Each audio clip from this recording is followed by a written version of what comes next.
A million years ago, before language, before agriculture, before a single word was ever written, your ancestors were already breathing in smoke. Not by accident once, not twice, constantly. Every single night, around every single fire, for hundreds of thousands of years. And somewhere in that endless cycle of smoke and flame, the human brain discovered something it would never forget. Today, we're going to trace the real, scientifically documented history of human smoking, from the first controlled fires to sacred rituals lost to time, to the dark industrial machine that turned an ancient spiritual practice into one of the most profitable addictions on Earth. Stay with me, because this goes back further than you could possibly imagine. Let's start at the true beginning, fire itself. Evidence from sites like Wonderwerk Cave in South Africa shows that controlled fire use by early humans dates back approximately 1 million years. For context, that's hundreds of thousands of years before Homo sapiens even existed as a species. Early hominids were already sitting beside flames, using fire for warmth, protection, and cooking. But here's the detail almost nobody considers.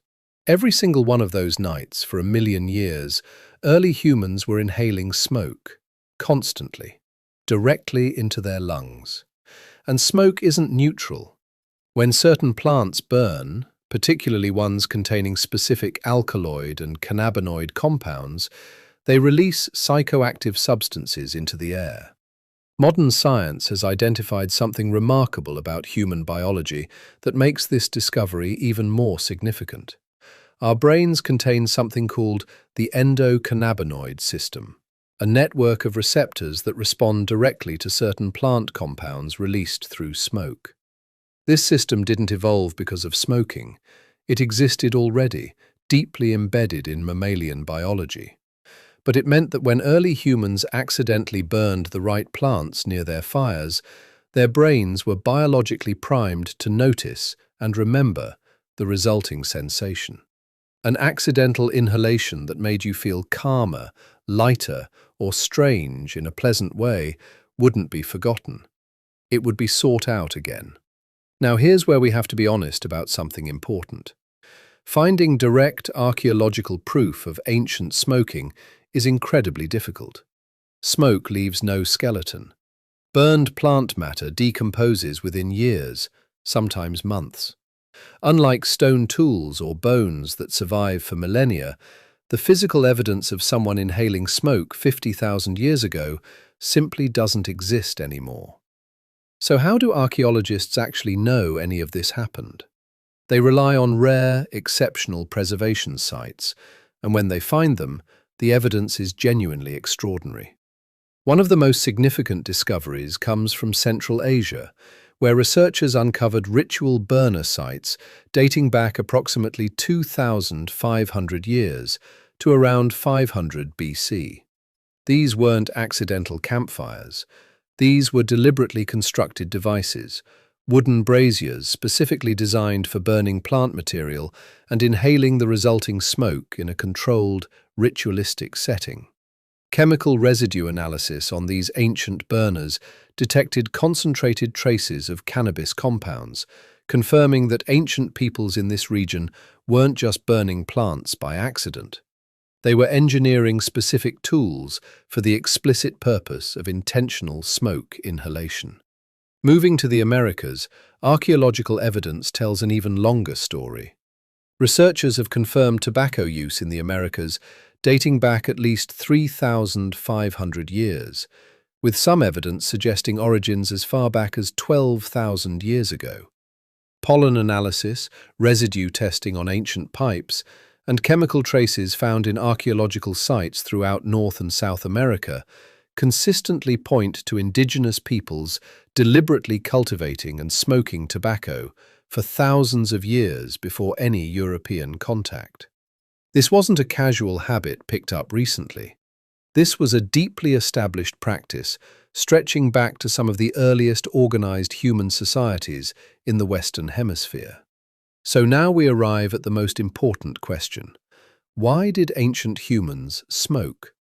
Because the answer reveals something profound about human psychology that completely contradicts how we think about smoking today. In nearly every documented ancient culture, smoking was not primarily recreational. It was sacred and medicinal. Across countless ancient civilizations, smoke was viewed as a literal bridge between the physical world and the divine. Think about what smoke actually does. It rises, it drifts upward, seemingly disappearing into nothing, ascending toward the sky and the heavens beyond. To ancient peoples without any scientific understanding of combustion physics, this behavior appeared genuinely supernatural. Smoke seemed to carry something: prayers, intentions, communication, directly toward whatever existed beyond the visible world. Religious and ceremonial use of smoke appears independently across nearly every major ancient civilization. Priests and shamans across different continents used smoke to enter altered states of consciousness during religious ceremonies, believing it allowed direct communication with ancestors, spirits, or gods. Beyond spirituality, ancient smoking also served a genuinely medicinal purpose, and modern science confirms this wasn't entirely misguided.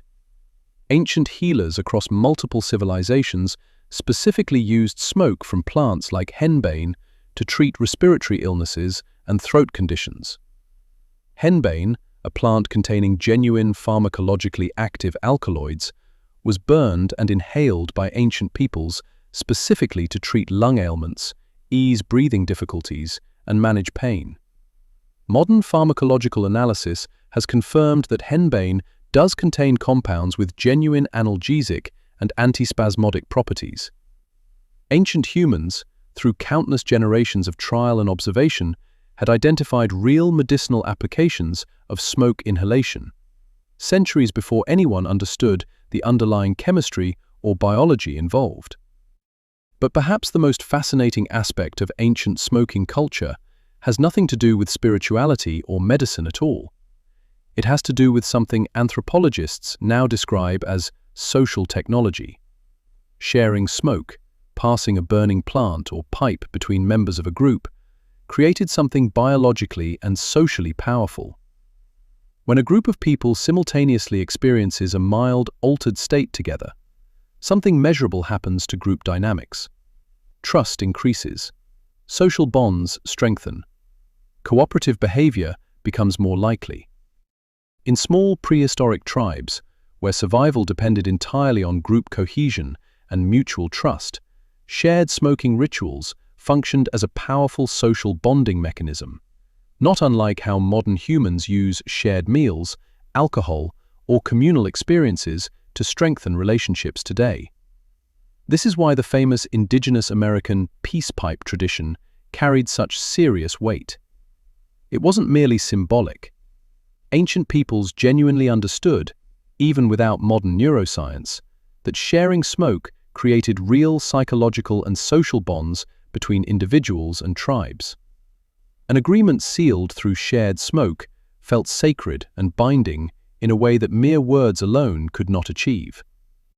For the overwhelming majority of human history, whether we're talking about that 1 million-year timeline of fire use, the 2,500-year-old ritual sites in Central Asia, or the thousands of years of tobacco use in the Americas, smoking remained fundamentally ceremonial, medicinal, and communal. It was not a daily individual habit driven by chemical addiction and corporate profit.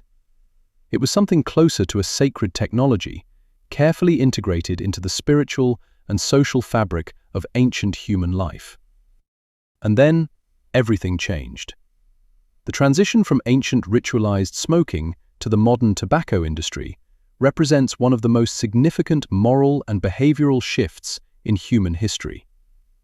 When European explorers encountered indigenous American tobacco use, beginning in the late 1400s, they brought the plant back to Europe, beginning its rapid spread across global colonial trade networks. Over the following centuries, smoking gradually transformed from a sacred, occasional ritual into a casual, repeated, individual habit.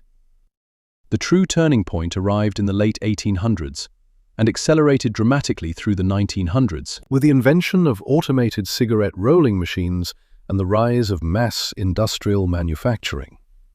For the first time in human history, smoking became cheap, instantly accessible, and aggressively marketed for profit rather than spiritual or medicinal purpose. Tobacco companies didn't just sell a product, they engineered cigarettes specifically to maximize nicotine delivery and addiction potential, fundamentally altering humanity's ancient relationship with smoke.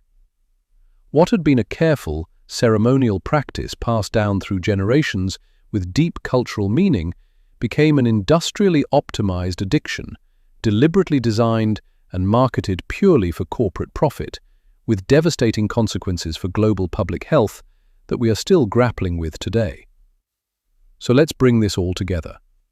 The desire to seek altered consciousness through smoke is not a modern invention, and it's certainly not simply a bad habit that appeared out of nowhere.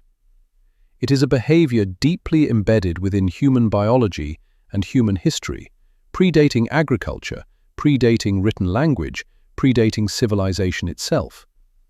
From the very first accidental inhalation beside a million-year-old fire, to sacred ceremonial burners in ancient Central Asia, to spiritual tobacco rituals throughout the ancient Americas, humans have been drawn to smoke for almost the entirety of our existence as a species.